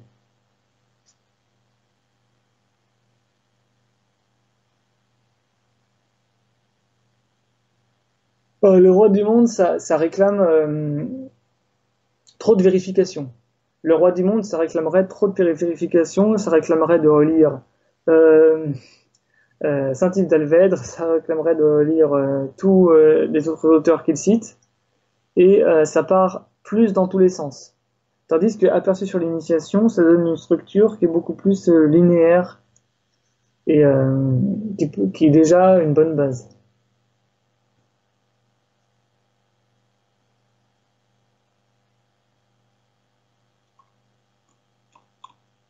Alors je regarde s'il y avait d'autres questions. Pourquoi se plaint-il de l'inexistence de catholiques sérieux quand lui-même aurait pu justement le devenir? C'est bien ça ta question, Jérôme? C'était pas forcément une question pour le truc, mais c'était une question que j'avais posée directement, entre guillemets, À Jérémie, ouais. à Jérémy, oui, voilà. Mais c'est vrai que en fait, René Guénon a probablement, bon, ça c'est biographique après, hein, il faut aussi comprendre le côté biographique, c'est-à-dire qu'il a été initié au soufisme en 1910-1911 alors qu'il avait une vingtaine d'années. Il a probablement trouvé un maître initiateur soufi qui devait être d'une infaillibilité spirituelle, religieuse, doctrinale vraiment très solide, hein, d'une solidité parfaitement inédite, quoi. C'est-à-dire qu'il n'avait trouvé nulle part ailleurs. Peut-être qu'il n'avait rencontré que des prêtres catholiques vraiment de bas de gamme, quoi. Sans ampleur, sans profondeur, sans cohérence, sans intellectualité véritable, peut-être mal formé, etc. Ça l'a déçu, quoi. Il a été déçu par et il était en demande d'une initiation religieuse et mystique. Parce que le soufisme est aussi un mysticisme, mais selon René Guénon, ça serait plutôt un gnosticisme, enfin une gnose initiatique. Mais il était en demande de ça et finalement il n'a trouvé que par le soufisme. Et donc du coup, s'il a trouvé que par le soufisme, il est parti sur une voie soufie, quoi. Il a continué sa route. Il a donc opté pour l'Orient, qu'il a considéré comme dépositaire de la tradition, alors que l'Occident était un renégat, une sorte de monde renégat par rapport à la tradition. Mais il n'a jamais, à l'inverse, il n'a jamais critiqué le catholicisme de manière... Ah non, il aimait beaucoup le catholicisme. Voilà, il n'a jamais vraiment de manière méprisante, quoi. Il le dit noir sur blanc dans la crise du monde moderne, c'est